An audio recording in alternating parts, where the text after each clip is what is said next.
안녕하십니까, 김주성입니다. 새벽에 읽는 성경 말씀 시작하겠습니다.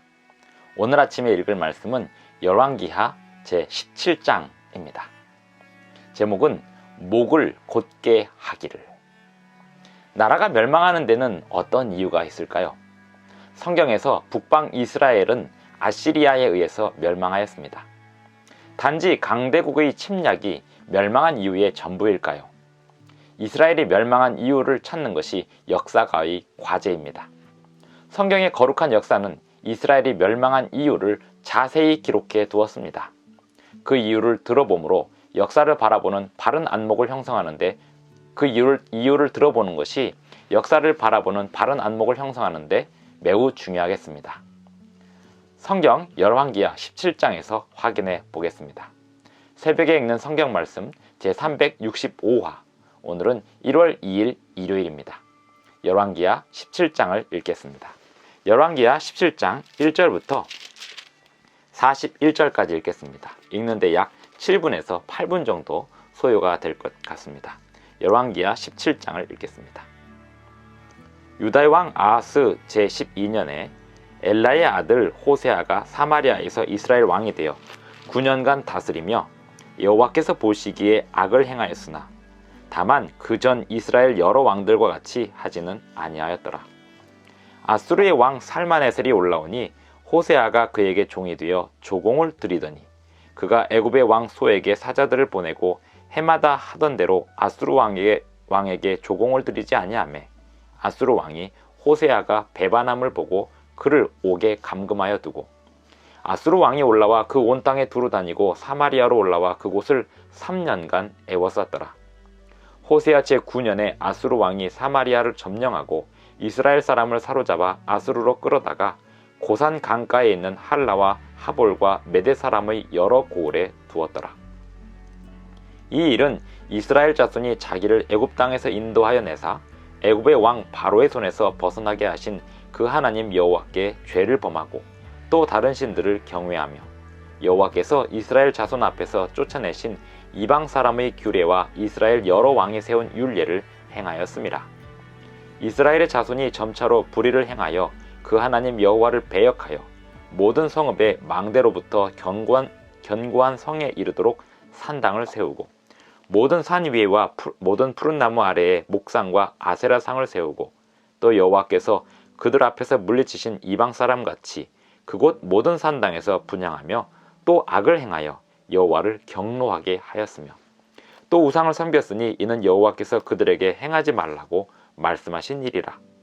여호와께서 각 선지자와 각 선견자를 통하여 이스라엘과 유다에게 지정하여 이르시기를 너희는 돌이켜 너희 악한 길에서 떠나 나의 명령과 율례를 지키되 내가 너희 조상들에게 명령하고 또 내 종 선지자들을 통하여 너희에게 전한 모든 율법대로 행하라 하셨으나 그들이 듣지 아니하고 그들의 목을 곧게 하기를 그들의 하나님 여호와를 믿지 아니하던 그들 조상들의 목같이 하여 여호와의 율례와 여호와께서 그들의 조상들과 더불어 세우신 언약과 경계하신 말씀을 버리고 허무한 것을 뒤따라 허망하며 또 여호와께서 명령하사 따르지 말라 하신 사방 이방 사람을 따라 그들의 하나님 여호와의 모든 명령을 버리고 자기들을 위하여 두 송아지 형상을 부어 만들고 또 아세라 목상을 만들고 하늘의 1월 성신을 경배하며 또 바알을 섬기고 또 자기 자녀를 불 가운데로 지나가게 하며 복술과 사술을 행하고 스스로 팔려 여호와 보시기에 악을 행하여 그를 경노하게 하였으므로 여호와께서 이스라엘에게 심히 노하사 그들을 그의 앞에서 제거하시니 오직 유다 지파 외에는 남은 자가 없으니라. 유다도 그들의 하나님 여호와의 명령을 지키지 아니하고 이스라엘 사람들이 만든 관습을 행하였으므로 여호와께서 이스라엘의 온 족속을 버리사 괴롭게 하시며 노략군의 손에 넘기시고 마침내 그의 앞에서 쫓아내시니라. 이스라엘을 다윗의 집에서 찢어 나누심에 그들이 느밧의 아들 여로보암을 왕으로 삼았더니 여로보암이 이스라엘을 몰아 여호와를 떠나고 큰 죄를 범하게 하매 이스라엘 자손이 여로보암이 행한 모든 죄를 따라 행하여 거기서 떠나지 아니하므로 여호와께서 그의 종 모든 선지자를 통하여 하신 말씀대로 드디어 이스라엘을 그 앞에서 내쫓으신지라. 이스라엘이 고향에서 아수르에 사로잡혀 가서 오늘까지 이르렀더라. 아수르 왕이 바벨론과 구다와 아와와 하맛과 스발와임에서 사람을 옮겨다가 이스라엘 자손을 대신하여 사마리아 여러 성읍에 두매 그들이 사마리아를 차지하고 그 여러 성읍에 거주하니라. 그들이 처음으로 거기 거주할 때에 여호와를 경외하지 아니하므로 여호와께서 사자들을 그들 가운데 보내심에 몇 사람을 죽인지라. 그러므로 어떤 사람이 아수르 왕에게 말하여 이르되 왕께서 사마리아 여러 성읍에 옮겨 거주하게 하신 민족들이 그 땅 신의 법을 알지 못하므로 그들의 신이 사자들을 그들 가운데 보내매 그들을 죽였사오니 이는 그들이 그 땅 신의 법을 알지 못함이니이다 하니라. 아수르 왕이 명령하여 이르되 너희는 그곳에서 사로잡아온 제사장 한 사람을 그곳으로 데려가되 그가 그곳에 가서 거주하며 그 땅 신의 법을 무리에게 가르치게 하라 하니 이에 사마리아에서 사로잡혀간 제사장 중 한 사람이 와서 베들에 살며 백성에게 어떻게 여호와 경외할지를 가르쳤더라. 그러나 각 민족이 각기 자기의 신상들을 만들어 사마리아 사람이 지은 여러 산당들에 두되 각 민족이 자기들이 거주한 성읍에서 그렇게 하여 바벨론 사람들은 숫꽃 분옷을 만들었고 굿 사람들은 네르가를 만들었고 하맛 사람들은 아시마를 만들었고 아와 사람들은 니파스와 다르닥을 만들었고 스발와임 사람들은 그 자녀를 불살라 그들의 신 아드람멜렉과 아남멜렉에게 드렸으며 그들이 또 여호와를 경외하여 자기 중에서 사람을 산당의 제사장으로 택하여 그 산당들에서 자기를 위하여 제사를 드리게 하니라. 이와 같이 그들이 여호와도 경외하고 또한 어디서부터 옮겨왔든지 그 민족의 풍속대로 자기의 신들도 섬겼더라. 그들이 오늘까지 이전 풍속대로 행하여 여호와를 경외하지 아니하며 또 여호와께서 이스라엘이라 이름을 주신 야곱의 자손에게 명령하신 율례와 법도와 율법과 계명을 준행하지 아니하는도다. 옛적에 여호와께서 야곱의 자손에게 언약을 세우시고 그들에게 명령하여 이르시되 너희는 다른 신을 경외하지 말며 그를 경배하지 말며 그를 섬기지 말며 그에게 제사하지 말고 오직 큰 능력과 편팔로 너희를 애굽에서 인도하여 내신 여호와만 경외하여 그를 예배하며 그에게 제사를 드릴 것이며 또 여호와가 너희를 위하여 기록한 율례와 법도와 율법과 계명을 지켜 영원히 행하고 다른 신들을 경외하지 말며 또 내가 너희와 세운 언약을 잊지 말며 다른 신들을 경외하지 말고 오직 너희 하나님 여호와만을 경외하라. 그가 너희를 모든 원수의 손에서 건져내리라 하셨으나 그러나 그들이 듣지 아니하고 오히려 이전 풍속대로 행하였느니라. 이 여러 민족이 여호와를 경외하고 또 그 아로새긴 우상을 섬기니 그들의 자자손손이 그들의 조상들이 행하던 대로 그들도 오늘까지 행하니라. 열왕기하 17장을 읽었습니다. 열왕기하 17장은 이스라엘이 왜 멸망하게 되었는지에 대한 자세한 내용을 담고 있습니다. 역사적인 평가입니다. 이스라엘이 멸망한 이유, 그것이 무엇인지 조목조목 설명하고 있습니다. 이스라엘이 멸망한 이유가 무엇이라고 나와 있습니까? 8절에 보면 7절에 보면 이 일은 이스라엘 자손이 자기를 애굽 땅에서 인도하여 내사 애굽의 왕 바로의 손에서 벗어나게 하신 그 하나님 여호와께 죄를 범하였기 때문이다 라고 말합니다. 북방 이스라엘은 그 이스라엘의 건국 초기부터 여로보암이라고 하는 왕 때부터 여호와 보시기에 악을 행하였다. 이것이 이스라엘 나라가 세워진 이래 끊임없이 왕들에게 대한 역사의 평가였습니다. 이스라엘 왕 호세아에 대한 이스라엘이 멸망할 때의 왕인 호세아에 대한 평가도 이랬습니다. 2절 여호와께서 보시기에 악을 행하였으나 다만 그 전 이스라엘 여러 왕들과 같이 하지는 아니하였더라. 그럼에도 불구하고 이스라엘의 국가적인 운명은 멸망에 이르게 되었습니다. 이스라엘이 멸망한 많은 이유들 중에 14절에 보면 13절의 후반부에서 선지자들을 통하여 너희에게 전한 모든 율법대로 행하라 하였으나 하나님의 율법을 지키라는 명령을 하였으나 14절에 보면 그들이 듣지 아니하고 그들의 목을 곧게 하였다 하였습니다. 하나님의 명령을 따르지 않고 하나님의 율법을 지키라는 선지자들의 명령을 따르지 않고 그들의 목을 곧게 하였다는 것입니다. 그리고 그들이 하나님 여호와를 믿지 아니하던 조상들의 목같이 하였다 그랬습니다. 하나님의 율법에 순종하지 않는 이유는 하나님을 믿지 않기 때문입니다. 구약의 하나님이나 신약의 하나님이 다른 하나님이 아닙니다. 구약의 하나님도 하나님을 온전히 믿으라고 명령하고 계시고, 신약의 하나님도 온전히 하나님을 믿으라고 명령하고 계십니다. 하나님을 믿는다는 것은 곧 하나님의 모든 율법과 언약의 말씀에 순종하는 것입니다. 15절, 여호와의 율례와 여호와께서 그들의 조상들과 더불어 세우신 언약과 경계하신 말씀을 버리고 허무한 것을 뒤따라 허망하며, 또 여호와께서 명령하사 따르지 말라 하신 사방 이방 사람을 따라 그들의 하나님 여호와의 모든 명령을 버리고 자기들을 위하여 두 송아지 형상을 부어 만들고 아세라 목상을 만들고 하늘의 1월 성신을 경배하며 또 바알을 섬겼다. 심지어 자기 자녀를 불사르는 의식까지 행하면서 이방 신들을 섬겼다. 그것이 이스라엘이 멸망한 이유들이었습니다. 그렇게 이스라엘이 멸망해가는 모습을 보면서 유다도 경각심을 가지고 하나님 앞에 올바로 섰어야 함에도 불구하고 같이 멸망의 길을 가고 있었습니다. 19절에 보면 유다도 그들의 하나님 여호와의 명령을 지키지 아니하고 이스라엘 사람들이 만든 관습을 행하였으므로. 왜 사람은 이럴까요? 사람이 이렇게 되는 이유 중에 가장 큰 이유는 사람들은 보통 옆에 있는 사람들을 의지하기 때문입니다. 바로 옆에 있는 사람들이 하는 행동들을 따라하는 게 사람의 본성과 본능 가운데 들어있습니다.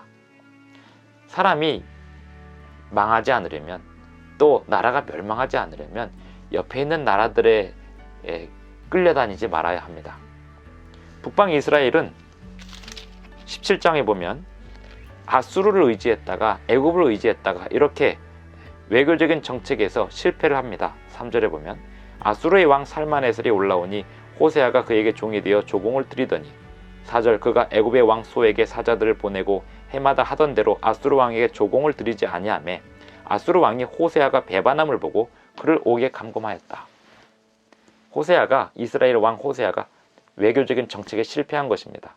아수르를 섬기던 정책을 포기하고 애굽을 섬기게 된 것입니다. 그렇게 해서 아수르 왕에게 사로잡히게 됩니다. 북방 이스라엘은 아수르를 의지했어야 했을까요? 아니면 애굽을 의지했어야 했을까요? 애굽을 의지한 것이 실패했기 때문에 아수르에 의해 멸망한 것일까요? 둘 다 틀렸습니다.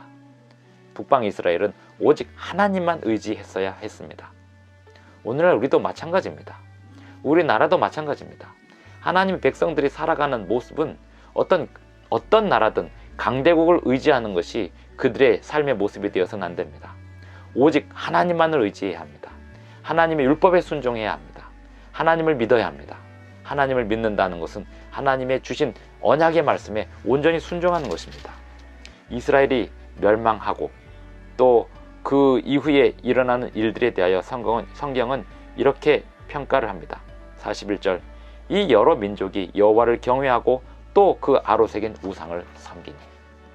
하나님도 섬기지만 이방신들도 섬기는 그러한 신앙은 하나님 앞에 바로 설 수 없습니다. 한편 북방 이스라엘이 아수르에 의해서 멸망하고 난 다음에 북방 이스라엘의 많은 사람들이 아수르로 이주되었습니다. 강제 이주되었습니다.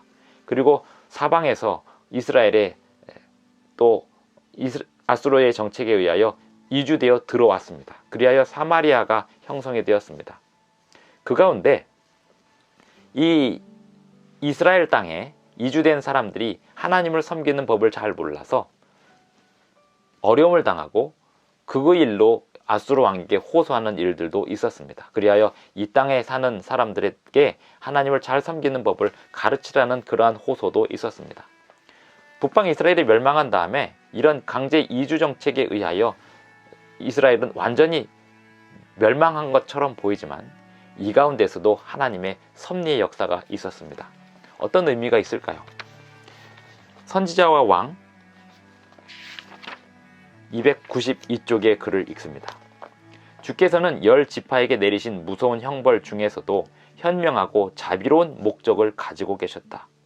그는 저희 선조들 땅에서 그들을 통하여 그 이상 행하실 수 없었던 일을 저희를 이방인 중에 흩으심으로 성취하고자 하셨다.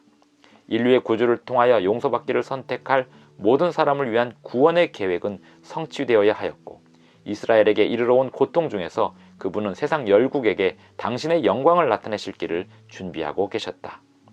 포로로 잡혀간 자들이 모두 회개하지 않은 사람들은 아니었다. 그들 중에는 하나님께 충실한 사람들과 하나님 앞에 스스로 겸비한 사람들이 있었다. 이 사신 하나님의 자녀들을 통하여 하나님께서는 당신의 품성의 특성과 당신의 율법의 은혜의 지식을 아수르 나라에 있는 군중에게 주고자 하셨다. 구약시대의 하나님은 이스라엘만의 하나님이 아니셨습니다. 이스라엘과 유다가 하나님의 율례를 잘 지키기를 바라셨던 그 목적은 그들이 하나님의 율례를 잘 지킴으로 인하여 다른 나라들에게 영향을 끼치는 나라가 될 것이고, 그렇게 하나님의 율법이 전개되기를 바라셨습니다. 하지만 그렇게 되지 않자 이 이스라엘이 멸망하여서 그 사람들이 아수르로 강제 이주된 다음에 그 가운데 하나님의 말씀에 순종하는 사람들에 의하여 빛이 전달되게 되었습니다. 마치 유다가 멸망한 다음에 다니엘과 세 친구를 통하여 바벨론의 왕 느부갓네살 왕이 하나님을 믿게 되는 결과를 내었던 것처럼, 또 북방 이스라엘의 한 포로 아이가 이스라엘 그 나만 장군에게 잡혀간 다음에 그곳에서 지내는 동안 나만 장군이 그 포로 아이를 통하여 하나님을 믿게 되는 일이 전개되는 것처럼, 하나님은 당신의 백성들이 하나님의 율례를 어길 때 이 세상에 흩으시는 일들을 하시지만, 그 가운데서도 하나님의 말씀에 순종하고 살아가는 백성들을 통하여 이 세상에 복음을 전하시는 그런 역할을 하도록 하나님께서 섭리하십니다. 그것이 북방 이스라엘의 멸망의 또 다른 중요한 의미가 되겠습니다.